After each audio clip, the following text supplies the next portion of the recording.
बिस्मिल्लाहिर्रहमानिर्रहीम। अस्सलाम वालेकुम नाज़रीन, आप देख रहे हैं प्रोग्राम सिटी एट 10। मैं हूं आपकी मेज़बान अना यूसुफ। उम्मीद आप ठीक ठाक होंगे।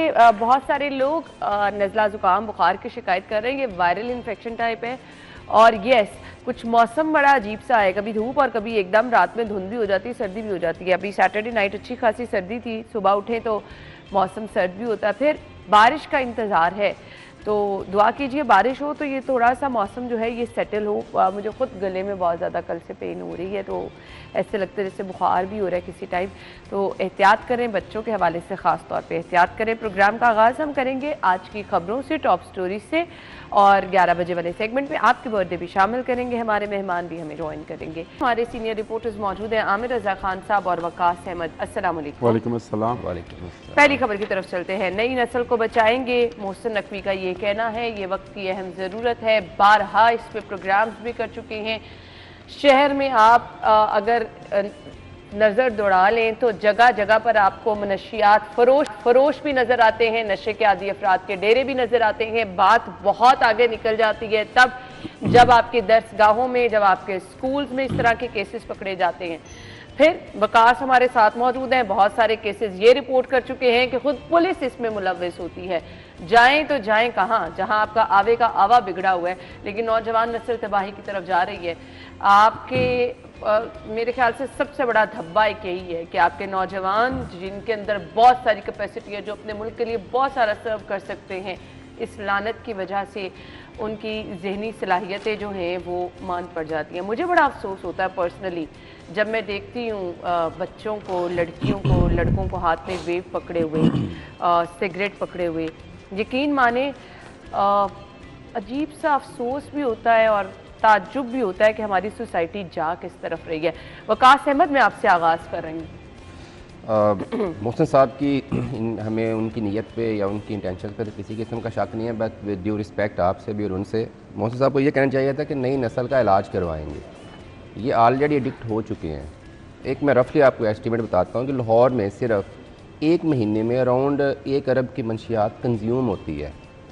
ये वो है जिसका लेन देन लाहौर में कंज्यूम होती है। अस्तगफिरुल्लाह। ये वो है जो अपेरेंटली हमें नज़र आ जाती है, या पुलिस एस्टिमेट करती है इतनी हमने पकड़ी है, उनसे इंफॉर्मेशन लिया आपके पास कितनी थी, तो इस तरह से। और अच्छा अब वकास, इसमें भी ना कैटेगरीज है आमिर भाई। एक तो वो लोग जो कि हमें जगह जगह नशई जिनको हम कहते हैं नजर आते हैं, फिर लोग वो शीशा के नाम पे कैफेज में भी ये सब कुछ चल रहा है, पुलिस को भी सब कुछ पता है। फिर जो आपकी यूनिवर्सिटीज में जा रहा है वो भी सब लोगों को पता है। तो ये 2-3 इसमें कैटेगरीज है। अच्छा, इसमें 2-3 कैटेगरीज नहीं, जैसे हमारी माशरती तबकात है ना, ये भी क्लास में वैसे ही नज़र आती है। फॉर एग्जांपल मेरे पास माली वसाइल इतने नहीं है, मैंने कहीं से 2000 की सिगरेट लेनी है और किसी थड़े पे बैठ के पी लेनी है। अगर मेरे पास बहुत सारे पैसे हैं, मैं कोई 1 लाख का फार्म हाउस बुक करूँगा, अपने दोस्तों को बुलाऊँगा, कुछ 40-50 लाख की as a business point of view से पार्टी थ्रू करूँगा, उसमें बड़े बड़े लोगों को मदऊ करूँगा, अपना माल भी बेचूँगा और बिज़नेस भी कमाऊँगा और ख़ुद भी ऐश करूँगा। तो ये तो हमें तबकात, माशरती तबकात इसी तरह से हमें ये नज़र आती है। और आपने क्योंकि पुलिस को पता होता है, और शीशा की भी आपने बात की। एक स्टोरी बहुत अच्छी तरह याद है। कौन सी? जो आपने बिल्कुल कतार में वो वीडियो आपने शेयर की थी कि पुलिस जो है, हाँ जी, वो है काना के पास है, मुझे उसका नाम नहीं आ रहा। वहाँ पे वो कहते हैं कि सुबह नाश्ता मिले ना मिले लेकिन लोग ड्रग्स ज़रूर लेते हैं। और ये हाल अब काना में आपको फिरोजपुर रोड पे भी नजर आता है। काना फिरोजपुर रोड पे भी है, ये बॉर्डर की साइड पे, बॉर्डर पे गांव है, जहाँ है वहाँ लाइन में लग के लोग लेते हैं। लेकिन इसमें ज़्यादा अफसोसनाक बात यह है कि भी शामिल है उसमें, जो खवातीन बेचने वालों में शामिल, जिन लोगों का काम था रोकना, अब वो खुद इस धंधे का हिस्सा बन चुके हैं। अभी पिछले हफ्ते 3 पुलिस एहलकार पकड़े गए। अब पुलिस ज़्यादा वुलनरेबल है, हम उसको पे क्रिटिसाइज़ भी कर सकते हैं, लेकिन उनकी डोमेन और उनकी पावर बड़ी लिमिटेड होती है। इस धंधे में बड़े बड़े नाम हैं, बड़े बड़े लोग हैं जो ये करते हैं। तो मैंने एक ऑफिसर से पूछा, मैंने कहा बताएं आपको स्पेशल टास्क मिला हुआ है? तो कहता जी हमें कोई इन्फॉर्मेशन मिली है कि 4 अरब की ड्रग्स की कंसाइनमेंट बुक हुई है जो कि लाहौर आनी है, अब हम उसके पीछे लगे हुए हैं। ये इन्फॉर्मेशन जो उसको मिली है कि 4 अरब की है, तो मैंने कहा आप उसको पकड़ लेंगे? तो आगे हंस रहा था ना, कह रहा चलें 4 अरब की नहीं 4 करोड़ की तो हम पकड़ ही लेंगे उससे, कैसे ऐसे करके। तो ये इसलिए मैंने कहा था ना कि मौसम साहब को ये कहना चाहिए था कि हम इलाज करवाएंगे। एक तो ये फ़ैशन है दूसरा जो इस धंधे में है उनके लिए इससे फास्टेस्ट वे ऑफ अर्निंग है ही नहीं है कि आप 50 लाख का माल लेके आए वो माल आपका लाहौर पहुंच के 3-4 करोड़ का हो गया है और कैश पे है। ये भी नहीं है कि उधार हो जाना है, और उसमें कैश पे है और वो माल कहीं आपकी वो पैसा ब्लैक मनी है ना, वो इकोनॉमी में आ रहा है, वो आपके इंडिविजुअल पॉकेट लेकिन में आ रहा इन है। शॉर्ट आपकी नौजवान नस्ल तबाह हो रही है। तो अच्छा, इसमें पेरेंट्स के, इसमें वालिदैन को भी सोचना चाहिए। नो डाउट, वो तो सबसे प्राइम रिस्पॉन्सिबिलिटी है। वफाकी वज़ीर दाखिला कहते हैं तालीमी इदारों में मनशियात खुसूसन आइस फरोख्त करने वालों के खिलाफ कार्रवाई होगी। हमारे बच्चे भी स्कूल्स में प्लान कर रही हूँ, मैंने अपनी बच्ची को कहाँ स्कूल भेजना है। जब आप ओवरऑल आमिर भाई देखते हैं बड़ा खौफ आता है, खौफ आता है, खौफ ज़्यादा होते हैं और सब बुलाद वाले ही होते हैं और हम भी होते हैं, और ख़ासकर तलीमी इदारों का। आपने कहा मैं शुरू से इसके ख़िलाफ़ हूँ, मखलूत निज़ाम तलीम के। मैं पता नहीं क्यों ख़िलाफ़ हूँ, मुझे ये आज तक समझ नहीं आई। लोग मुझे शायद बैकवर्ड समझते हैं या मुझे दकियानुसी समझते हैं, लेकिन मैं हमेशा कहता हूँ यार, बच्चों के स्कूल अलग, बच्चियों के स्कूल अलग। जब आपने ये मखलूत कर दिए तो फिर वो जो मैट्रिक से एकदम से कॉलेज के अंदर गए, मैट्रिक में बच्चा स्मोक शुरू करता है, वो जिसने वेप का नाम लिया तो वेप पीना शुरू करता है, तो बच्चियां भी साथ ही हैं फिर उसके। फिर ये चलते चलते जब ये मामला यूनिवर्सिटी तक आता है तो फिर मखलूत पार्टियां शुरू हो जाती हैं। फिर वो आपके दोस्त हैं, तो जो लड़के करेंगे लड़कियां भी वही करेंगे। मतलब दोस्त को देख कर दोस्त पकड़ता है, खरबूजे को देख कर खरबूजा रंग पकड़ता है। तो मुझे ये समझ नहीं आती कि ये मखलूत निज़ाम तलीम क्यों इस सिस्टम का हिस्सा बनाया गया हुआ है। और अब हम शोर मचा रहे हैं कि मंशियात इसका आगाज़ या इसकी बुनियाद ये है मखलूत निज़ाम तलीम। और अब तो ये आपने बच्चों को दे दिया, आपने 5वीं में 3री में बच्चे और बच्चियां इकट्ठे बैठा दिए। मैं आपके एक पॉइंट समझती हूँ, जो बच्चे घरों में बैठ के नशा कर रहे हैं। नहीं, वो तो आप छोड़ दें। पहले तो आपने बात की मुझे तलीमी इदारों की, मुझे उसकी बात कर लेने दे। जो घर में बैठ के कर रहे हैं वो और चीज़ होगी, लेकिन ये तलीमी इदारों में कैसे फैल रहा है, इस पर किसी ने गौर किया? ये इसमें सिर्फ मखलूत निज़ाम तलीम शामिल है, इसमें और कोई चीज़ दूसरी शामिल नहीं है। आप आज अलग अलग करते हैं, नहीं आप सारा काम अलग चले, मान दिया। अब जो घर बैठ के कर रहे हैं या नहीं कर रहे, जो भाई ने बात की कि ये बहुत बड़ा एक्ट है, ये जब परचून लेवल पे आता है ना तो पुलिस होती है। ये छोड़ दें अरबों रुपए की, मुझे नहीं पता अरबों रुपए की कहाँ से आती है। हाँ। गली मोहल्ले में जो बिक रहा है ना, वो पुलिस, मेरे मुकामी चौकी को, पुलिस स्टेशन को पता है कौन बेच रहा है।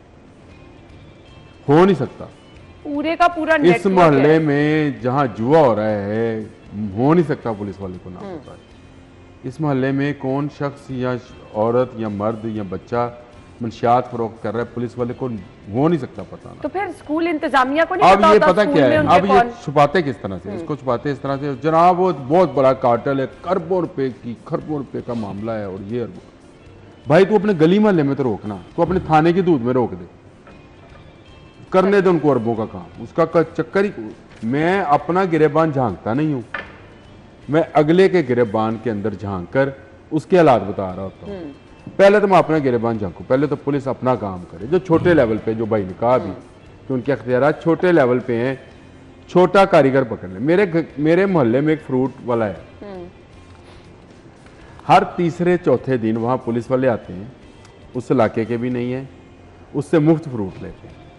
एक दिन उसने मना कर दिया, उसको पकड़ के ले गए और उस पर चर्स डाल। अच्छा, पूरा मोहल्ला, पूरे लोग उस बुजुर्ग को जानते हैं कि वो ये काम नहीं करता। सिर्फ एक दफ़ा उसने, वो कुछ थाना है हंजरवाल के, पता नहीं कौन सा थाना, नहीं सॉरी सब्जादार हंजरवाल, मुझे लगता है ये 2 थाने हैं, लेकिन वो थाना था इधर चूंग की तरफ का कोई थाना, ठीक है। उसके एहलकार थे, उसको उठा के ले गए। बुजुर्ग आदमी, उसको, उसकी आंख को इतना मोटा शीशा लगा, उसको सही नजर भी नहीं आता है, और सारा मोहल्ला उसको जानता है कि वो सिर्फ फ्रूट का काम करता है, दुकान बनानी है, और कोई काम नहीं है उसका। उसको पकड़ के ले गए, क्योंकि चौथी दफा उसने रोक लिया कि जनाब इतना फ्रूट मैं नहीं दे सकता, मैं गरीब आदमी हूं। उस पर चर्च डाल दी, लेकिन जो चर्च बेच रहा है ये उनको पता है, उसको नहीं पकड़ेंगे। हाँ, ये कहेंगे कि अरबों रुपए की चर्च आ रही है, लेकिन वहां से हिस्सा भी ले लेते होंगे, चर्च का भी, पैसों का भी। मैं तो वो वहां से तो पैसे आते हैं ना, वहां उनको नहीं पकड़ेंगे, पकड़ेंगे उस गरीब आदमी को जिस पर वो चर्च वो डालते भी उतनी है जितनी आपको जमानत रिलीफ मिल जाए, अच्छा डराने के लिए। अब मुझे बताएं वो फल वाला दोबारा उनको रोकेगा मुफ्त फल लेने? सवाल ही नहीं पैदा होता, बेचारा अपनी रोजी रोटी की। यहाँ है सिस्टम की खराबी। सिस्टम की खराबी ऊपर नहीं है, सिस्टम की खराबी नीचे नीचे नीचे नीचे है। यहाँ से पकड़ना शुरू करें, आप ऊपर तक पहुंच जाएंगे। सिस्टम की खराबी यहाँ पर भी है आमिर भाई, हम सजाएं कुछ सख्त रखें। हम किसी को करार वाकई सजा, सऊदी अरब वाली सजाएं हम किसी को मिसाल तो बना के पेश करें ना कि अगर आपके पास से चर्च बरामद हुई है और आप इस तरह की मनशियात फरोशी में मुलव्विस हैं तो आपको मिसाल बनाया गया। मैं आपको एक बात बताऊं, इस्लामी जमहूरिया पाकिस्तान नाम है, आप यहाँ पे नाम लेके देखो कि इस्लामी सजाएं नाफिज करते हैं, तो लोग कहेंगे नहीं गैर इस्लामी सजाएं। बिल्कुल ऐसे ही है, बिल्कुल सही। कैसी मजे की बात है। और एनजीओज खड़ी हो जाएंगी, लोग खड़े हो जाएंगे, फतवे आने शुरू हो जाएंगे। इस्लामी सजाएं ना रखना, यानी इस्लामी निज़ाम ना लेके आना, बाकी जो मर्जी ले आओ। खराबी जहाँ पे है वहाँ उसका एएनएफ के एंड से कोई प्रॉब्लम है क्या? इनकी कार्रवाइयाँ भी उस तरह नहीं होती हैं? देखिए एएनएफ की भी अच्छे बुरे लोग हर जगह पे होंगे। हाँ। मुझे तो इस पे कोई शक ही नहीं है। हाँ।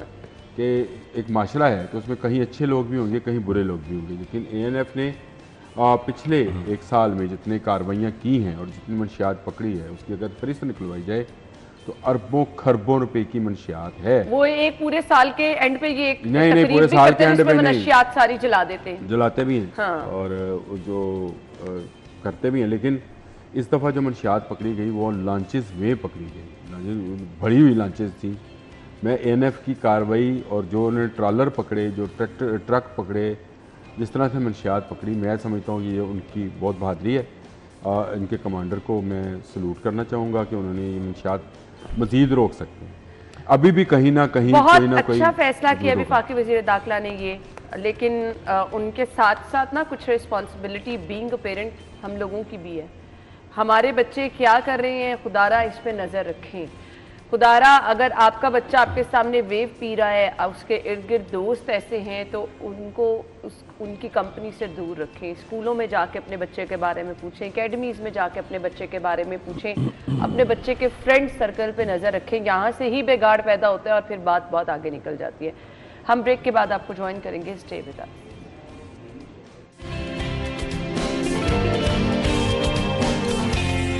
ब्रेक के बाद आपको खुश आमदीद कहेंगे। मोटरसाइकिल की पिछली सवारी के हेलमेट ना पहनने पर अब चालान होगा, वार्डन्स को यह हदफ मिल गया है। लें जी, अब चाहे पीछे आपकी वाइफ बैठी है, चाहे पीछे आपकी सिस्टर बैठी है, खातून जो भी पीछे बैठी है, उसको हेलमेट पहनना ही पहनना होगा। ये लाजमो मलजूम हो गया है। यहाँ तो मैंने कभी किसी सिंगल पर्सन को हेलमेट मोटरसाइकिल को पहनाए हुए जरूर देखा है, काफी हद तक लोगों ने पहनना भी शुरू कर दिया, बट स्टिल अब 2 लोगों ने पहनना है जो भी दोनों बाइक पे सवार होंगे। अगर नहीं होगा तो फिर अब चालान होगा। पहले नरमी की गई थी, नहीं आगाही दी गई थी, फिर नरमी की गई और अब सख्ती हो रही है। वकास अहमद।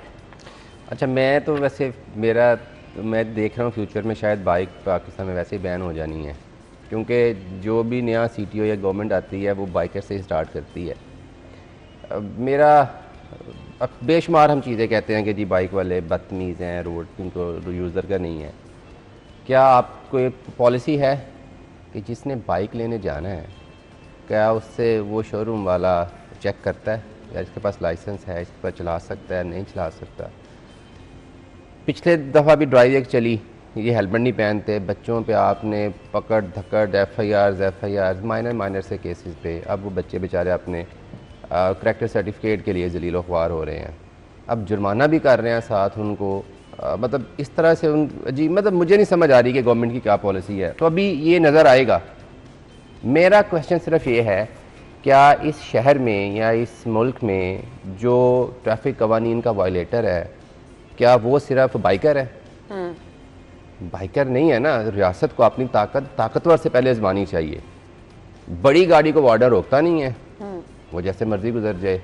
अभी ये आगे खबर में लिखा हुआ है 10 चलान रोज़ाना। ये चलान अब कैसे होने हैं? इकट्ठे हो जाते हैं एक जगह पे, उन्होंने 20 बाइक करनी है। आप अगर हैं भी हैं तो फिर भी उन्हें कहना मैंने टारगेट क्योंकि पूरा करना है, तो 10-20 करके तो साइड पे हो जाना है। ठीक है, आप लोगों को कहें, उनके लिए अपनी लिए बात सारी समझ में आती है, ये उनके तहफ़्फ़ुज़ के लिए। लेकिन मुझे तहफ़्फ़ुज़ात और क्वेश्चन इस सवाल पर है कि वार्डन्स को कम से कम 10 चालान करने का हुक्म, क्या मतलब? वायलेशन पे चालान करने, ये हुक्म क्या होता है? कल ना जहाँ वायलेशन ये होगी। मुझे बता दो, एक पॉलिसी मुझे पता, पागल गाली तो नहीं है? नहीं, बिल्कुल हाँ, नहीं। नहीं। अच्छा, कल ना एक हमारे बड़े प्यारे क्राइम रिपोर्टर नहीं, रिपोर्टर ही हैं, प्यारे हैं, खूबसूरत हैं। अच्छा। और उन्होंने मुझे कहा कि CTO पागल हो गया, ये लफ्ज़ थे। मैंने कहा क्या हो गया? कौन से प्यारे रिपोर्टर हैं जरा? छोड़ें इसको। अच्छा। कहता है जी CTO पागल हो गया। मैं क्या, ये क्या हो गया? कहता है जिसने वो पिछली सवारी पे हेलमेट पे सख्ती शुरू कर दी। ये खबर ये थी चलान वाली, तो मैंने अभी खबर देखी है। मैंने कहा यार अल्लाह करे ऐसे 4-5 पागल और आ जाए महकमों के अंदर, हाँ। तो कुछ नहीं होने वाला, मतलब फिर शायद हमारा सिस्टम ठीक हो जाए। बेचारा कोशिश कर रहा है कि आपकी जान बचे, हम कहते हैं नहीं, ये तो सख्ती है। भाई ने कितनी अच्छी बात की, लाइसेंस दे के मोटरसाइकिल बेचो। मैं पिछले 50-15 साल से, यहाँ ट्रेंड ही नहीं, 15 साल से ये लिख रहा हूँ। मैंने पिछले दिनों अपने वो कागजात खोल रहा, तलाशी ले रहा था, तो उसमें कॉलम निकला खबरें के ज़माने का, यानी 17 साल मुझे यहाँ पे हो गए और मुझे खबरें छोड़े 96 में छोड़ा था मैंने खबरें। मैंने वो कॉलम लिखा था कि खुदारा मोटरसाइकिल की रफ्तार 60 पे कर दे, आपके जराइम खत्म हो जाएंगे। सही। उस जमाने में ये सबसे बड़ी जो कबाहत है कि आपके चोर के पास आपकी पुलिस से ज्यादा तेज रफ्तार मोटरसाइकिल है, ऐसे ही है। आप उसकी हद लगा दें। और जो बड़ी हैवी मोटरसाइकिल बाइक चलाना चाहती है उनके लिए अलग से ट्रैक्स बना दें, उनके लिए अच्छे ट्रैक आपने जल्लों में डिजाइन किया था। कमिश्नर ताहिर हुआ करते थे किसी जमाने में, अब तो बेचारे रिटायर हो गए होंगे, बड़े अच्छे इंसान थे। उन्होंने ये गाड़ियों के लिए और मोटरसाइकिलों के लिए वो जो क्या उसको बोलते हैं यार, वो जो ड्रग ट्रैक उस तरह बोलते हैं कुछ लोग, वो बनाने की पूरी स्कीम और पूरा नक्शा बनाया था, ताकि जो लोग एडवेंचर करना चाहते हैं वहां पे जाके वो एडवेंचर कर लिया करें। लेकिन ये कि हेलमेट पिछला, मुझे बताएं 1998 से इंडिया में कानून है कि आप 2 बंदे जो बैठेंगे तो 2 हेलमेट होंगे। आज बाइक वाले, ये मैंने पहले भी आपको बताया था। 98 से आज 2025, आप देखें कितने साल पीछे हैं हम इंडिया से। सही कह रहे हैं। और आप भाई कह रहे थे कि नीचे से शुरू करते हैं, मैं कहता हूं करें ही नीचे से शुरू, कुछ नहीं होएगा। सही कह रहे हैं। आहिस्ता आहिस्ता आहिस्ता बड़ों का कारोबार, आप नीचे मंशियात खत्म कर दें, बड़ों का कारोबार कहाँ जाएगा? सही कह रहे हैं। हम क्या करते हैं, हम कहते हैं कि उसको हाथ डालो भाई, वो जो असेंबली में बैठा हुआ है आमिर भाई, मैं आपको उस पर हाथ डलता नहीं है, तो वो हुकूमत में उसके कारोबार पे लात मारो। मेरी एक सवाल आप ले लें, फिर उसके ऊपर आप करें। दुनिया में जो भी आपकी सोशल या प्रोटेक्शन पॉलिसी डेवलप होती है ना, वो लोगों की ज़रूरियात के मुताबिक होती है। आप कहते हैं जी मियाँ बीवी बैठे हैं, दोनों हेलमेट पहने। कल हम देखते हैं कि हमारे मुल्क में एक बाइक पे पूरी फैमिली व्हीकल है। क्या आप कभी ये सोचा है कि उस बाइक के ऊपर अपने अफसर गुजारिश सुन लेना, आप मेरी माशरे की बात, आप बात तो सुन ले, अब सर बात सुने ना। क्या आपने कभी ये सोचा है कि यार वो बंदा हम मेरे से या आपसे वो अपने बच्चों का ज्यादा खैरख्वाह हम तो नहीं हो सकते ना उससे, फिर भी वो रिस्क ले रहा है, उसके पास मुतबादल कुछ है ही नहीं है। क्या पब्लिक निजाम, आप बात कर रहे हैं ना 80 से, आप बात करें कि 98 में ये कहा। मैं सच्ची बात बताने, कल की वकास की बात, मैं आपको कल की बात बता क्या है भाई, मैं कल की बात बता रहा हूँ। मैं अपने घर से गाड़ी निकाल रहा था, मेरी बेटी मेरे साथ फ्रंट सीट पे बैठी थी। एक बाइकर वालद गुजरा, मेरे मोहल्लेदार है, और बच्चा उसने पीछे खड़ा किया हुआ था, कंधों को पकड़ा। ये कहता है आप ज्यादा खैर ख्वाह उससे, वो चलाता है तो चलाए, मरता है तो मरे। सही कह रहे हैं आप ज्यादा खैर ख्वाह। ये तो इंतहाई लापरवाही है। और मुझे बताएं आप रियासत ने दिया क्या? मैंने CTO साहब से भी ये सवाल किया था। अब जिनके 2 या 3 बच्चे हैं, ठीक है, उन्होंने बाइक पे सुबह स्कूल छोड़ने जाना है, 2 तो पहने ना, और मियाँ बीवी तो पहन लें, बच्चों को रहने दे, मियाँ बीवी तो पहने, पहले शुरू तो करें, कहीं से तो शुरू होना था। मैं कहता पब्लिक ट्रांसपोर्ट, तो जब हेलमेट लाजमी हुआ था ना, इस माशरे में मेरे जैसे लोग, मैं इन जैसे नहीं कहता, मेरे जैसे लोग कहते थे यार पता करो हेलमेट की फैक्ट्री कितनी की है। ऐसा नहीं, जब ये पहला अंडरपास बना था ना, पता क्या है, ये पहला अंडरपास बना था जो कि जेल रोड पे बना था, तो कहते थे मियाँ नवाज शरीफ ने कनेड कॉलेज किसने मिलन जाना होगा। ये कौम की साइकी है। नहीं, इस कौम की साइकी को खुदारा बदलेंगे। बट वकास, एक चीज से तो मैं एग्री करती हूँ, चंद पागल मजीद महकमा में, मैं कहती हूँ एक चीज से तो मैं एग्री करती हूँ। आप इन्फोर्समेंट की तरफ आते हैं, आप एक चीज को यकीनी बनाएंगे ना हेलमेट पहनने को, आपको कम उम्र ड्राइवर, आपको हर जगह पर फिर लोगों का किबला दुरुस्त होता नजर आता है, लोग मानना शुरू करते हैं। मैं ये कह रहा हूँ, हम अभी एक बात कर रहे थे ना, लोग पागल हैं, लोग ऐसे कहते हैं। आप जब एक बंदे को पुश करते हैं ना कि आप चिंची पे ना बैठे, ये चिंची बड़ा ख़तरनाक है, तो आपने मुतबादल उसको दिया कि वो आपकी पब्लिक ट्रांसपोर्ट पे बैठ से गाड़ी तो वो ले नहीं सकता। एक नई बात आ गई। सेम बात यही है, एक नई बात आप ये कहते हैं कि आप बच्चों को लेके जाना है, आपने वहाँ पे ये जो रायबेंड पे बना हुआ है जू, रायबेंड रोड पे सफारी पार्क में आपका जितना मतबस तबका है यहाँ से शुरू होता है और ये सारा शुमाली लाहौर में जाता है, मुझे बताएं कि वो 2000 की गाड़ी लेके जाएगा वहाँ पे रेंट आउट करके, तो बाइक पे जान को खतरे में डाल के जाएगा। फिर आप डालते हैं कहीं से तो रोक डाल के जाएगा नहीं। मैंने अच्छा ये मुझे बताएं कि इंडिया में मिडिल क्लास नहीं है, लोअर मिडिल क्लास नहीं है? आप ये कह रहे हैं ना कुछ रूल्स हैं जिनको कवानीन का कहीं से तो शुरू करना है भाई। पहले हेलमेट से शुरू। तो सर मैं कहता हूँ शुरू आप यहाँ से कर लें, पहले इस शहर में पब्लिक ट्रांसपोर्ट दे दें। ये पता क्या कहते हैं, पहले इस शहर में पब्लिक ट्रांसपोर्ट दे दें भाई, पहले इसको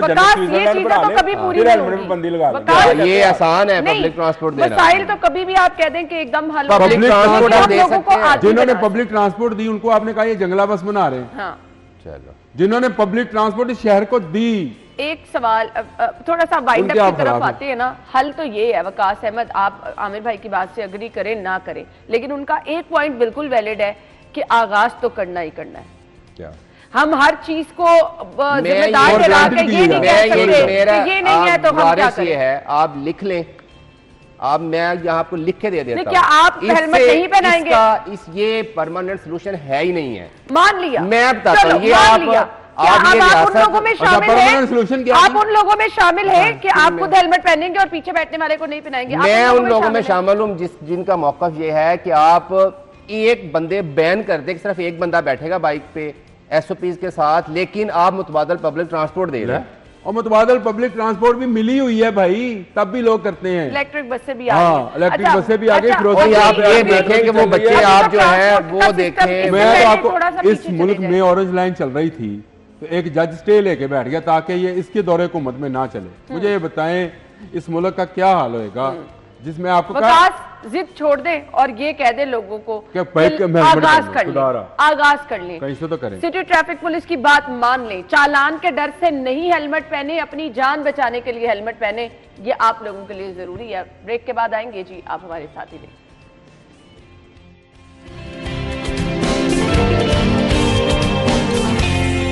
अगली खबर ये है जी, सुख का सांस लेंगे वाल्टन वाले। वजीर आला ने वाल्टन प्रोजेक्ट के हवाले से 7 फरवरी की, कल 5 तारीख है, 6 और 7 3 दिन बाकी रह गए हैं, वक्त कम है और मुकाबला बहुत ज्यादा सख्त है। आमिर रजा खान साहब बीमार थी, इतने अरसे से डेड हो गई। कौन?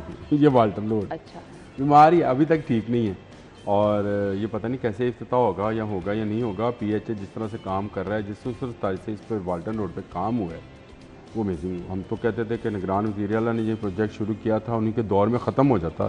मैं उनसे मुलाकात भी हुई एक दिन, तो मैंने उनसे ये बात कही थी कि सर जो आपने काम शुरू कराए थे ख़त्म करा के चले जाते तो बेहतर था। 1 साल हो गया, वाल्टन रोड बन रहा है, वाल्टन रोड टूट गया है, वाल्टन रोड पर सवारी नहीं है। अभी भी आप जाएँ तो आपको वाल्टन रोड, अभी भी लाहौर ब्रिज बंद है जो वाल्टन रोड की तरफ जाता है, इसको बंद किया हुआ है। मुझे समझ नहीं आती कि ये प्रोजेक्ट इतना लंबा, नाला आपका कवर हो चुका था, तवज्जो है, नाला आपका कवर हो चुका था। जो चीजें बताते हैं ना, इशू कोई नहीं है ना। मेरा 2 दफ़ा गुजर हुआ है यहाँ से जाने का, मुझे 2 दफ़ा इत्तेफाक हुआ है। ये मैं समझता हूँ कि इतनी सीवियर किस्म की नेग्लिजेंस है जिसकी भी है, मुझे नहीं पता कौन सा अदारा है कौन से इसमें मुलव्वस होगा, लेकिन वाल्टन रोड लोगों के लिए वो वाले जान और मट्टी धूल, आप वहाँ से गाड़ी के अंदर नहीं गुजर सकते, लोग बाइक पे बेचारे जा रहे होते हैं। सही कहता है भाई, सारी चीज़ें तो बाइक वाले के लिए मुसीबत है। तो आपने वहाँ पे कहीं पे उसको वन वे किया हुआ था, कहीं पे अभी आप ये सोचे जो ऊपर ब्रिज का रास्ता खुल गया लोगों ने वो सुख का सांस लिया, बाकी ये रहे से ही जो कसर अल्लाह करे ये वाल्टन रोड नहीं अभी तक तो खैर वो आपका बंद रोड कॉरिडोर मुकम्मल हो गया। डेडलाइन दी है सीएम छोड़ दें डेडलाइन। आप तो प्रोग्राम से पहले सीएम के कामों की इतनी तारीफें कर रहे थे। नहीं मैं तो आपने कहा था पता नहीं दिल के करीब है किसी के, उस पर मैं मुस्कुराया था। वो अज़मा बुखारी साहिबा की स्टेटमेंट है, मरियम नवाज ने अपनी कारकर्दगी से दिलों में जगह बनाई। हाँ, तो अल्लाह करे दिलों में, बहुत सारे लोगों के दिलों में दुआ गो है उनके लिए कि वो दिलों में जगह बनाने, आपके दिल में जगह बना रहे, दिल में जगह मेरे दिल में होगी, दिलों में जगह बनाने के लिए काबिल कदर काम करें। और ये अगर वाल्टन रोड अच्छे तरीके से बन गया तो मैं समझता हूँ चले काम किसी ने शुरू किया था, ने शुरू किया था, ये इसको फिनिश ही कर ले, दिल में जगह आप बना लें और दिल में आप जगह आप जगह बना लें। अब आपके लिए ये आप पर है कि आप कैसा काम करते हो, कैसा काम देना चाहिए। दिल में जगह बना लें। वकास अहमद, दिल में जगह तो खैर बना चुकी हैं, बेशक हम दोनों में से भी बहुत- नहीं है, बहुत लेकिन इनके पहले तो दिलों में है ना। बहुत पहले। अच्छा, वो मुझे ये देख के ना, आप बात कर रहे थे लोगों की मुश्किलात का, तो मुझे वो मोटरसाइकिल वाली खबर पे याद आ गई कि रियासत बड़ी कंसर्न होती है ना लोगों के बारे में। तो वॉल्टन रोड पे जो लोग हैं ना, दोनों तरफ जो लोकेलिटीज़ हैं, उनका आप सर्वे करवा लें और सिर्फ ये फैक्ट्स एंड फिगर निकलवा लीजिएगा कि इस प्रोजेक्ट की वजह से कितने लोग सांस की बीमारी में मुब्तला हुए, सही कह कितने लोग बीमार हुए।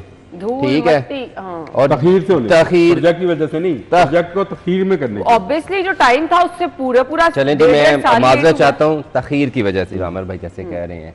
प्रोजेक्ट तो तो मेरा क्या ख्याल बनाने है, के लिए बनाया गया प्रोजेक्ट तो था। बहुत अच्छा है, मेरा ख्याल है, इमरान वज़ीर आला ने कहा, ये तो बड़ा पानी बेहतरीन इतना था, प्रोजेक्ट है। ऐसे ही है, उनकी आसानी के लिए बनाया गया था। तो नाला कवर कर दिया, सबसे बड़ी बात वो देखें ना कि वो कितने लोगों की परेशानी हो रही है, तो ये भी चेक कर लीजिएगा। तो मेरा सिर्फ पॉइंट पहले भी ये था कि ये जो हमें ज़्यादा वो ज़ोर ज़बरदस्ती और ताकत का मज़हर नज़र आता है ना रियासत की, वो ज़्यादा हमारे जैसे लोगों पे आता है। जिस तरह से ये प्रोजेक्ट है, एक कमिटमेंट थी ना, एक कॉन्ट्रैक्टर की कमिटमेंट थी गवर्नमेंट के साथ कि ये रिसोर्सेज है, ये हमने करना है। तो अभी भी वो हमें इस पूरी खबर में कहीं ये नज़र नहीं आया, जिन्होंने भी डेडलाइन दी है कि अगर ना हुआ तो हम आपका ये हशर करेंगे, कोई और एक्सक्यूज़ देंगे, उसके बाद एक नई डेडलाइन आ जाएगी। तो अब क्या कह सकते हैं, हम तो यही कह सकते हैं कि बनना चाहिए कम से कम बाइकर वाले और को। अब तो बहुत कम काम रह गया है, जहां पर आपने लोगों पे ये मेहरबानी की कि फ्लाईओवर को खोल दिया, प्लीज ये भी काम मुकम्मल करें और लोगों की जिंदगी में आसानी पैदा करें। ब्रेक के बाद आएंगे, पीसीबी से सीख लें। हाँ, ब्रेक के बाद आएंगे, हमारे साथ रहिए। ये मिसाल ना दे, काम नहीं होगा।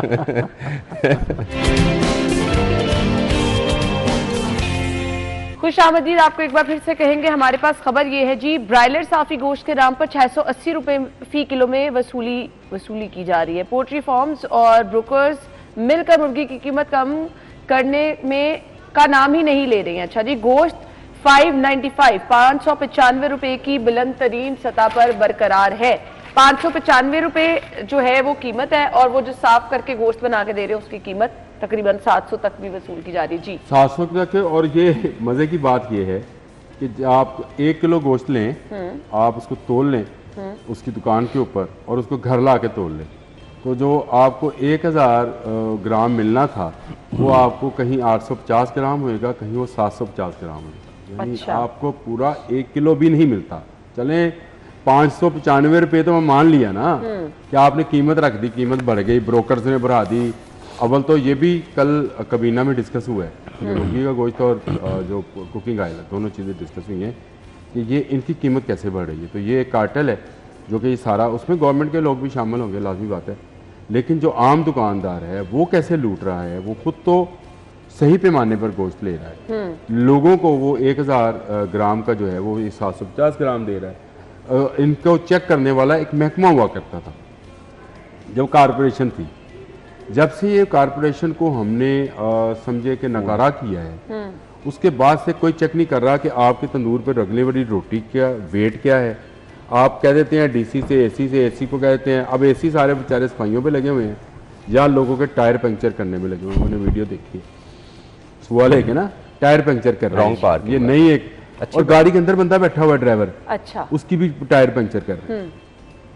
वो बैठा, उसको कल हटा यार तेरी रोड ट्रैफिक, हालांकि वो साइड पे था, लेकिन चले। और ये उनका काम भी नहीं है। ये उनका काम नहीं था। उनका काम कहाँ पे था? उनका काम था कि आप लोगों को आसानियां दें, क्योंकि हमने लोकल गवर्नमेंट का सिस्टम रहने नहीं दिया, खत्म कर। हमने ये बादशाह जो एक याददाश्ती इम्तिहान पास करके आते हैं और उसके बाद हम पर एक हुक्मरान के तौर पर मुसल्लत हो जाते हैं, उनके हाथ में पकड़ा दिया है।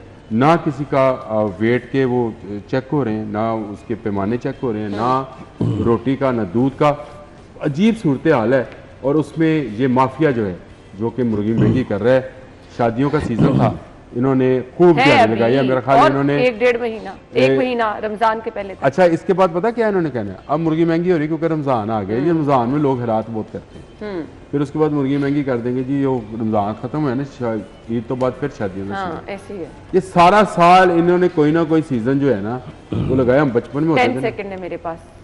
मैं तो कहता हूँ गवर्नमेंट को एक्शन लेना चाहिए। गवर्नमेंट को एक्शन लेना चाहिए और इंतजामिया को भी थोड़ा सा एक्शन लेना चाहिए। इस चीज को यकीनी बनाना चाहिए कि कम से कम जो सरकारी रेट है उस पर मार्केट में चीजें मिले। आप लोगों के वक्त का बहुत बहुत शुक्रिया। ब्रेक और हेडलाइंस के बाद आएंगे। Stay with us.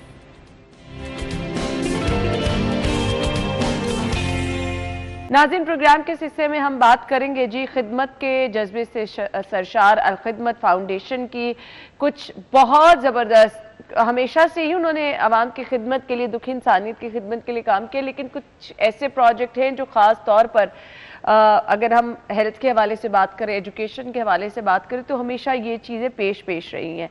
आज का हमारा जो टॉपिक होगा अल खिदमत के हवाले से, उस पर हम बात करेंगे इनका बनो काबिल प्रोग्राम, जो कि नौजवानों की तालीम के हवाले से शुरू किया गया। ये क्या प्रोग्राम है, इसका मकसद क्या था, इससे फ़ायदा किस तरह से नौजवान उठा सकते हैं, कौन कौन लोग इसका हिस्सा बन सकते हैं। इसके अलावा अल खिदमत दुखी इंसानियत की खिदमत के लिए कौन कौन से दूसरे प्रोजेक्ट्स पे काम करिए। हमारे साथ जो हमारे मेहमान मौजूद हैं, नायब सदर अल खिदमत फाउंडेशन पाकिस्तान ज़िक्रुल्लाह मुजाहिद साहब ने ज्वाइन किया। अस्सलाम वालेकुम जी। बहुत बहुत शुक्रिया।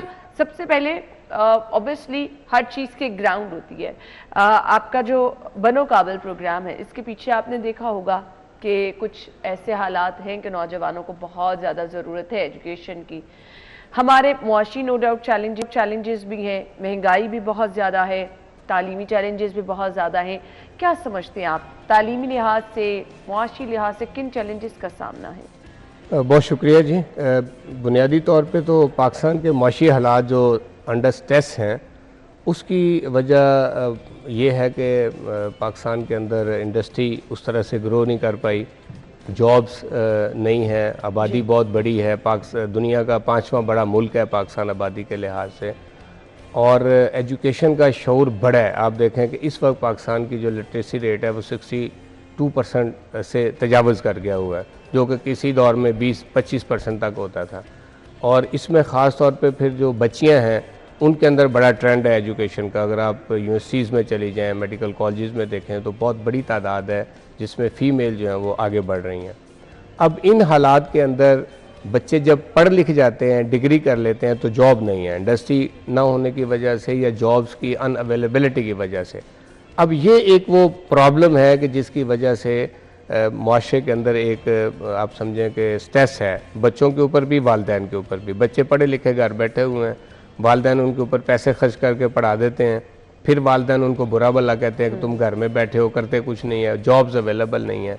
तो इन हालात में जो हमारी नौजवान नस्ल मायूसी का और फ्रस्ट्रेशन का शिकार थी, बुनियादी तौर पे बनो काबिल प्रोग्राम उनको एड्रेस करने के लिए बनाया गया है। नंबर 1 ये प्रोग्राम है क्या कि इसमें हम वो बच्चे जो पढ़े लिखे हैं, जिन्होंने इंटर कर लिया हुआ है, ग्रेजुएशन कर ली हुई है, जॉब की तलाश में है, जॉब नहीं मिल रही, हम उनको आईटी स्किल्स जो हैं, सॉफ्ट स्किल, उसके ऊपर उन्हें ट्रेनिंग देते हैं और उनको इस काबिल बनाते हैं कि जिसमें वो हमारा कोर्स करने के बाद ऑनलाइन वो अपना कोई ना कोई काम करने के काबिल हो जाए। That's really great। यानी उन्हें इस काबिल बनाया जाता है कि अपने लिए कुछ पैसे कमा सके। बिल्कुल। और इसमें चूंकि आईटी सेक्टर ऐसा है कि जिसके अंदर आप घर बैठ के भी काम कर सकते हैं। बाकी तो ज़ाहिर है दूसरे सेक्टर्स में ये मुश्किल काम है, लेकिन आईटी सेक्टर के अंदर अगर आपको स्किल है और एक आपको कंप्यूटर या लैपटॉप है, तो एक बच्ची भी अपने घर में बैठ के काम कर सकती है। और इस वक्त तो आप देखें कि डाटा एंट्री का काम है,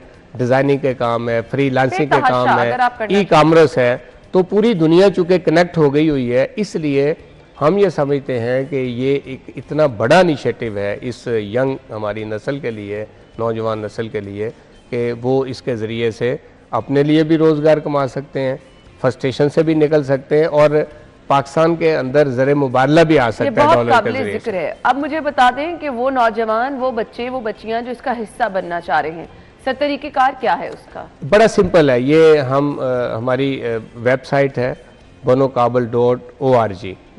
कोई भी बच्चा पूरे पाकिस्तान में जहाँ पे भी वो उसको करना चाहता है, वो banokabil.org के ऊपर जाए, उसके ऊपर पूरा इनरोलमेंट का सिस्टम मौजूद है, बच्चा इनरोल हो जाएगा। जब वो इनरोल हो जाता है फिर हम उसका एक एंट्री टेस्ट लेते हैं, उसमें सारे बच्चों को इनवाइट करते हैं, मैसेज चला जाता है और वो बच्चे वहाँ पे आ जाते हैं।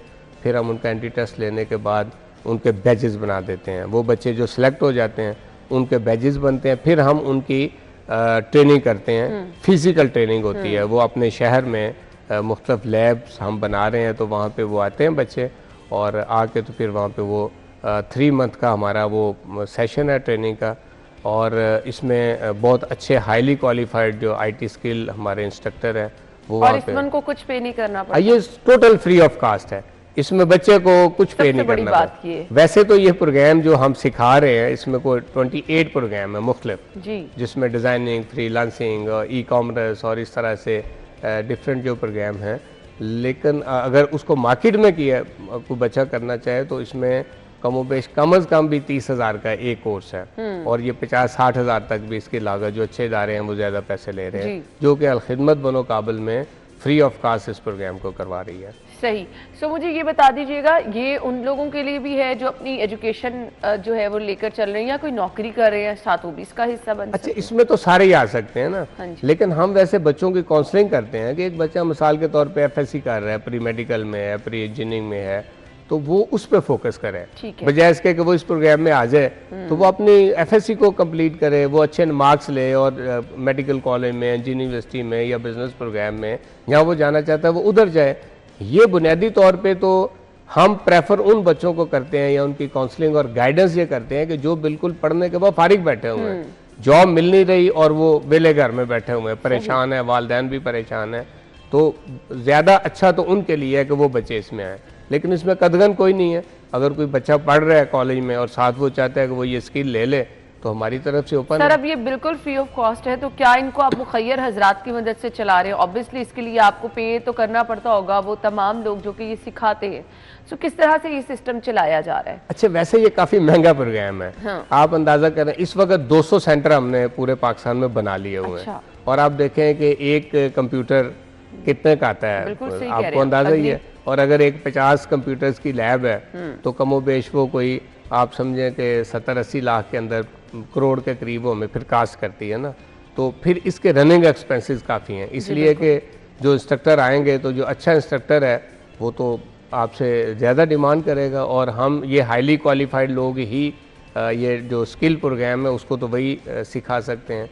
तो ये है तो महंगा प्रोग्राम, लेकिन हम इस पर बहरहाल अल्लाह का शुक्र अदा करते हैं और अपने डोनर्स का ख़ास तौर पे शुक्रिया अदा करते हैं कि आप देखें ये कराची में हमने 2022 में इसको शुरू किया था, अब तक इसका जो 4th प्रोग्राम जो है वो लॉन्च हो चुका है, और कुछ 50,000 प्लस बच्चे वो ट्रेंड होकर मार्केट में जा चुके हैं। और इस वक्त भी 2 लाख से ज़ायद सिर्फ कराची के रजिस्ट्रेशन है जो हमने आगे जिनको प्रोसीड कर रहे हैं। इसी तरह से लाहौर के अंदर ये प्रोग्राम लॉन्च हो चुका है, इस्लामाबाद में लॉन्च हो चुका है, पेशावर में लॉन्च हो चुका है, और अब इसको पूरे मुल्क में लॉन्च कर दिया गया। अब हमारी जो वेबसाइट है उसमें पूरे मुल्क के लोग जो हैं वो उसको कर सकते हैं। अब आने वाले दिनों में हम गुजरांवाला के अंदर, शेखुपुरा के अंदर, उकाड़ा के अंदर, साहिवाल के अंदर इन प्रोग्रामों को अब वहाँ पे लैब्स बन रही हैं, और ये प्रोग्राम इंशाल्लाह इन शहरों में, इसी तरह से KP के मुख्तलिफ शहरों में इसको लॉन्च कर रहे हैं, और सिंध के शहरों में लॉन्च कर रहे हैं, कोयटा के अंदर इस प्रोग्राम को लॉन्च कर रहे हैं।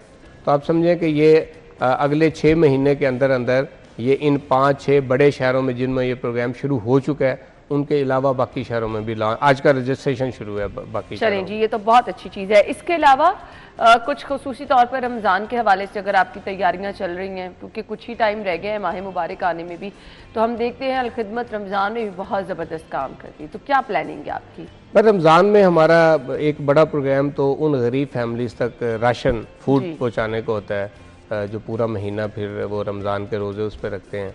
इसी तरह से फिर हम रमज़ान में अफ्तार, कम्युनिटी अफ्तार के प्रोग्राम करते हैं, और इसके साथ फिर फितराना जो गरीब फैमिलीज़ हैं ईद की खुशियों में उनको शामिल करने के लिए। तो ये 3 ड्राइव रमज़ान में हमारी चलती हैं, और उसके साथ फिर पूरे साल के लिए जो हमारे प्रोजेक्ट हैं जिसमें यतीम बच्चों की कफ़ालत का जो बड़ा प्रोग्राम है, 30,000 प्लस यतीम बच्चे हैं जिनकी अलखिदमत कफ़ालत कर रही है। हमारे वाटर के बहुत पूरे मुल्क में हज़ारों प्रोजेक्ट हैं, 300 के करीब तो वाटर फिल्ट्रेशन प्लांट हैं जो फ्री ऑफ कास्ट पूरे मुल्क में सर्विसेज दे रहे हैं। इस तरह से तो उनके लिए फंड्स हैं। हेल्थ के हमारे काफ़ी सारे प्रोग्राम चल रहे हैं जिसमें हेल्थ सेंटर हैं, हॉस्पिटल्स हैं, एम्बुलेंस सर्विस है, डायग्नोस्टिक लैब्स हैं। तो आप समझें कि ये बहुत बड़ा काम है जिसके लिए फिर रमज़ान में हम अपने डोनर से अपील करते हैं कि वो ज़कात में और अपने अतियात में अलखिदमत को याद रखें, और ये अल्लाह का शुक्र है। फिर अभी हमने रीबिल्ट गज़ा की कैंपेन भी लॉन्च की है। गज़ा में जंग बंद होने के बाद आप देखें कि 80% गज़ा तो मलबे का ढेर बन गया हुआ है। हॉस्पिटल उसके सारे तबाह हो गए, स्कूल सारे तबाह हो गए, मसाजिद सारी तबाह हो गई। तो अब रीबिल्ड गज़ा के लिए भी हमने कैंपेन लॉन्च की है। तो इंशाल्लाह ये सारी जो डोनेशन कैंपेन है ये रमज़ान में पूरे साल के लिए भी, और जो रमज़ान के अंदर एक महीने के लिए जो हम काम करते हैं जिसमें बड़ा प्रोग्राम फूड का प्रोग्राम है, तो इंशाल्लाह आने वाले दिनों में इसकी हम तैयारी कर रहे हैं। और हम अपने डोनर्स से उम्मीद भी रखते हैं कि इंशाल्लाह वो उसी तरह से अलखिदमत बिल्कुल। और मुखय्यर हजरात जो है वो बड़े बड़े दिल का मुजाहरा करते हैं, और अल्लाह ताला ने जिन लोगों को नवाजा वो बेतहाशा जो है इस पर हम देखते हैं बढ़ चढ़ कर हिस्सा भी लेते हैं। कोविड के दिनों में हमारे सामने एक बहुत बड़ी मिसाल रही। अब मुझे सर ये बता दीजिएगा, वो लोग जो कि आपके इस रमज़ान पैकेज से मुस्तफ़िद होना चाहते हैं उनके राब्ते का तरीकाकार क्या है, या ऑलरेडी जो आपके लिस्ट में लोग हैं उन तक आप खुद ही पहुंचा देते हैं? हमारा तरीका ये है कि हम हेड ऑफिस में इसको प्लान करते हैं, सेंट्रल इसकी डोनेशन कैंपेन आती है, और उसके बाद फिर पूरे मुल्क के अंदर हम अपने जो हमारे रीजन और डिस्ट्रिक्ट और सिटीज़ हैं उनमें अलखिदमत कमेटियाँ हमारी मौजूद हैं, वो जो ज़रूरतमंद हैं उनको रजिस्टर्ड करते हैं, और ये फिर फूड पैकेज नीचे हम घरों के अंदर तकसीम करते हैं। ठीक है। इसका वो तरीका नहीं होता कि बस जी एक जगह ट्रक खड़ा कर दिया और लाइन लगा दी, और नहीं, ऐसा नहीं हम करते। हमारी अलखिदमत की टीमें जो वॉलंटियर्स जो हैं वो रजिस्टर्ड करते हैं फैमिलीज़ को, और उसके बाद फिर हम उनके घरों तक इस प्रोग्राम को उनके फूड को पहुँचाते हैं। सही। इसके अलावा वो लोग जो कि बहुत ज़्यादा हमने देखा कि बच्चियों की शादियों के हवाले से भी आपका बड़ा ज़बरदस्त प्रोग्राम है, तो उस पर भी रोशनी डाल दीजिएगा कि अलखिदमत ये कारनामा किस तरह से सर अंजाम? जो हमारा शादियों का है इसमें ज़्यादा तो हम कम्युनिटी मैरिजेस का करते हैं कि भाई हम सामान उसके लिए डोनर्स हमें जो देते हैं वो इकट्ठा करते रहते हैं, फंड्स आ जाते हैं, तो फिर हम कहीं 50 कहीं 20 कहीं 30 तो ये फंक्शन फिर अरेंज हो जाता है, और उसमें वो फंक्शन पूरा फिर स्पॉन्सर्ड बाय अलखिदमत होता है। ठीक है। वो एक जहेज़ उसमें देते हैं जिसमें फर्नीचर भी थोड़ा सा होता है, उसके घर के सामान, कपड़े, बुनियादी ज़रूरत की चीज़ें हो जाती हैं, और दूल्हा के 10 दूल्हा की तरफ से और 10 दुल्हन की तरफ से 20 लोग आ जाते हैं। तो आप समझें कि हम उस तादाद के अतबार से कहीं 500 का ये फंक्शन होता है, कहीं 1000 का होता है, तो फिर उनका खाना भी हम देते हैं। तो आप समझें कि ये निकाह की तकरीब और बच्चे की तरफ से वलीमा, तो ये सारा उसी जगह पे हो जाता है, और वो अपने घर में खुशी से चले जाते हैं। चलिए, ये तो बहुत ज़बरदस्त है। यहाँ पर हमें हेल्थ के हवाले से बहुत चैलेंजेस का सामना है।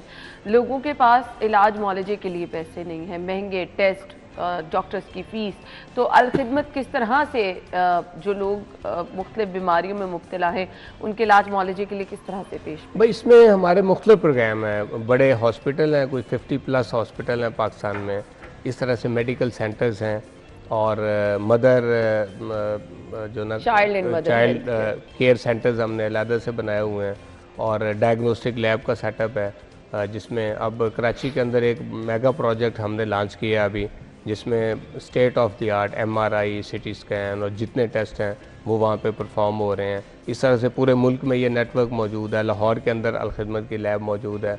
अब हम जेल रोड पे कनेट कॉलेज के अपोजिट एक बड़ा डायग्नोस्टिक टावर जो है ना वो कराची तर्ज पे बना रहे हैं, और इंशाल्लाह अहले लाहौर के लिए ये बहुत बड़ी नेमत होगी कि वो टेस्ट के जो मार्केट में से वो 10,000 का है, तो इंशाल्लाह अलखिदमत ये समझते हैं कि हम उसको अपनी कास्ट प्राइस पे करेंगे, 4-5 हज़ार में उसको लोगों के रीच के अंदर लेकर आएंगे। बाकी जो हमारी डायग्नोस्टिक लैब चल रही हैं तो उसके अंदर भी कास्ट प्राइस के ऊपर हम लोगों से चार्ज करते हैं, ताकि ये इतनी महंगी जो इलाज मुआलजे की सहूलत है उसमें लोगों को रिलीफ दिया जा सके। तो इस तरह से अल्हम्दुलिल्लाह एक बड़ा, हमारी एम्बुलेंसेज हैं, 300 एम्बुलेंसेज हैं पाकिस्तान में जो काम कर रही हैं। हमने 15 मोबाइल हेल्थ यूनिट बनाए हैं, जिसमें एक पूरा हॉस्पिटल है, मिनी हॉस्पिटल है, डॉक्टर्स ऑफिसेज हैं, उसमें लेबॉर्ट्री है, उसके अंदर और ये मुख्तलिफ इलाकों में जाते ये फिर हम गरीब आबादियों में ले जाते हैं, और वहाँ पे फ्री ऑफ कास्ट लोगों की इलाज, यानी नज़ला, जुकाम, बुखार, सारी और हेल्थ के हवाले से जो भी इश्यूज है, जो सीरियस होते हैं पेशेंट, उनको फिर हम अपने करीबी हॉस्पिटल में रेफर कर देते हैं। अभी लाहौर के लिए अभी एक मोबाइल हेल्थ यूनिट जो वो अलखिदमत ने बना के लाहौर के हवाले की है, और इंशाल्लाह आने वाले दिनों में वो पूरे लाहौर में मुख्तलिफ गरीब आबादियों में मेडिकल कैंप्स का इनेकाद करेंगे। पाकिस्तान के कितने शहरों में आप इस तरह से अपनी खिदमत सर अंजाम दें? हम पाकिस्तान के तमाम डिस्ट्रिक्ट में हम काम कर रहे हैं, GB में काम कर रहे हैं, आज़ाद कश्मीर में काम कर रहे हैं, सिंध, बलूचिस्तान, पंजाब के सारे रीजन।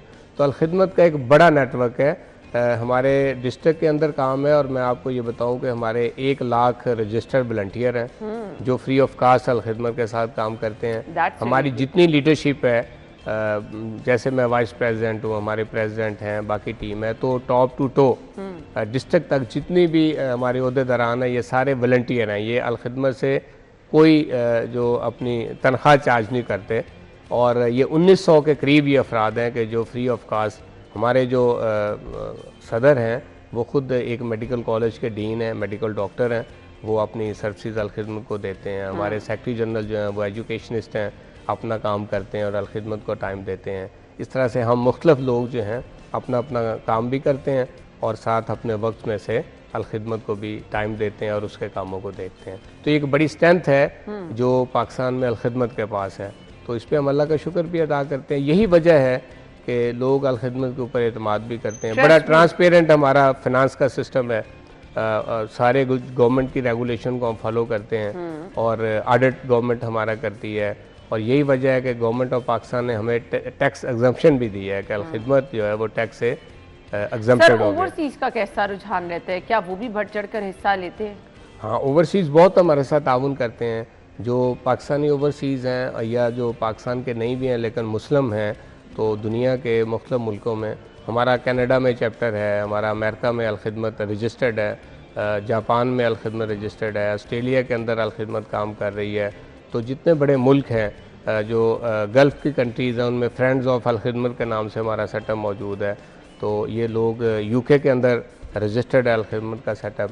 तो ये सारे जो ओवरसीज़ हैं, तो ये जो भी चैरिटी का पाकिस्तान में काम करना चाहते हैं मोस्टली वो लोग अलखिदमत को ही डोनेशन करते हैं।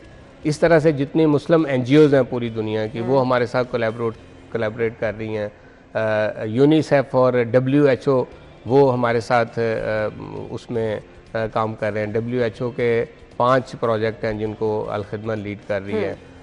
व्हील चेयर मिशन जो है ये अमेरिका का एक इदारा है, ये क्रिश्चियन बेस हैं लोग, वो अलखिदमत के पार्टनर हैं और पाकिस्तान में जितनी भी व्हील चेयर है फ्री ऑफ कास्ट वो पाकिस्तान में अलखिदमत लोगों तक पहुंचाती है।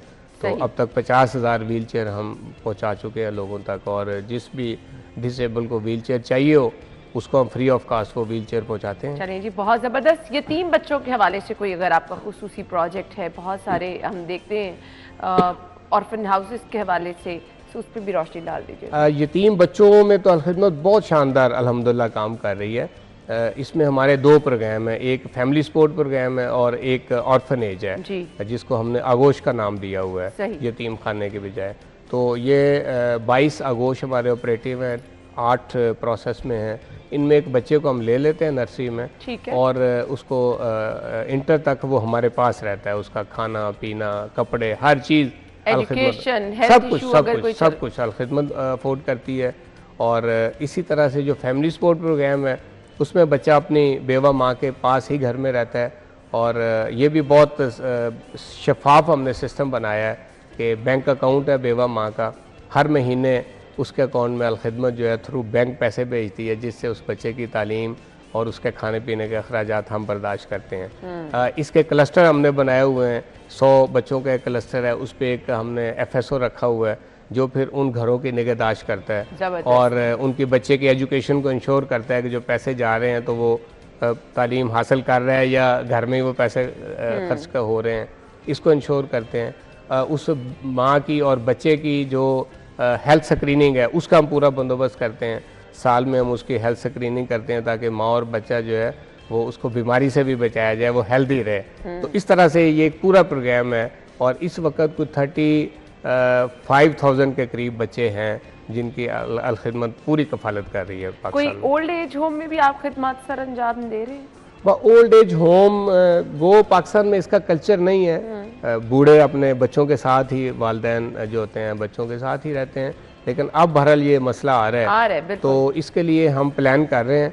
कम्युनिटी सर्विसेज का जो हमारा डिपार्टमेंट है वो इस पर प्लान कर रहा है और मे भी हम आगे जाके इस पर एक आम लोगों के लिए और एक ख्वाजा सरा कम्युनिटी के लिए, चूँकि उनके तो उस तरह से वो फैमिली से वैसी अटैच नहीं होते, तो ये 2 प्रोजेक्ट हमारे आजकल उसमें हैं सोचो विचार में अल्लाह करे कि अल्लाह हमें तौफीक दे। और चलिए जी, गुड लक फॉर दिस। जहाँ पर आवाम को देख रहे हैं कि हम दुखी इंसानियत की खिदमत के लिए इतना ज़बरदस्त खिदमत काम कर रही है, मेरे ख्याल से कोई भी सेगमेंट जिसको हम कह लें उसको नज़रअंदाज नहीं किया जा रहा। वो चाहे सेहत है, वो चाहे तालीम है, वो जो बुनियादी ज़रूरियात होती हैं ना, कम अज़ कम उस पर तो फोकस कर रहे हैं, ज़रूरतमंद लोगों की बढ़ चढ़ कर खिदमत कर रहे हैं।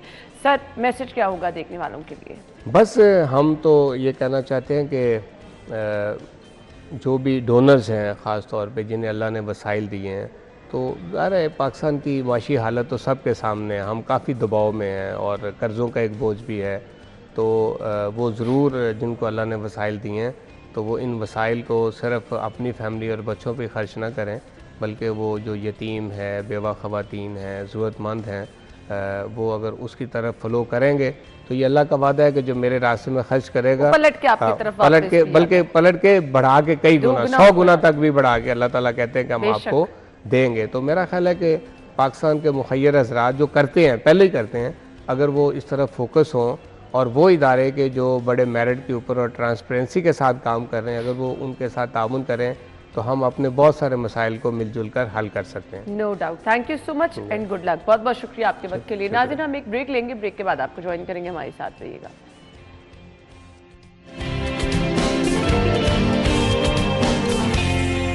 Welcome back. 4 फरवरी है आज और जिनकी बर्थडे है उनको हम विश करने जा रहे हैं जी। राफियू शेख नाम है जी।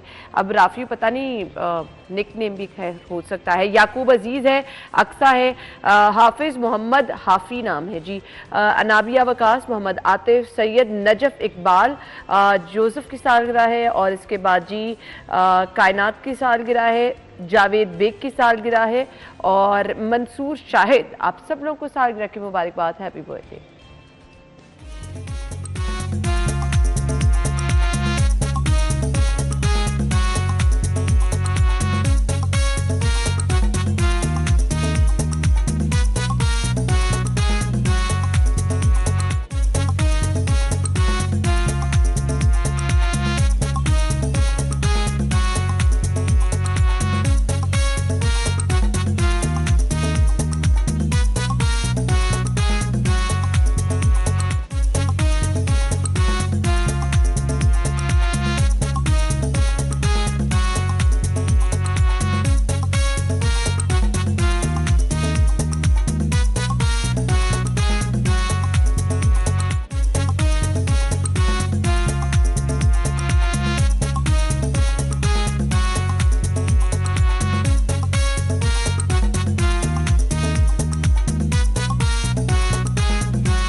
सो हैप्पी बर्थडे वंस अगेन। आपकी सालगिरह भी इसी तरह से हम स्पेशल बना सकते हैं। इसके लिए आपको क्या करना है, अपने पिक्चर्स और अपना नाम हमें भेज दें, प्रोग्राम में शामिल हो जाए।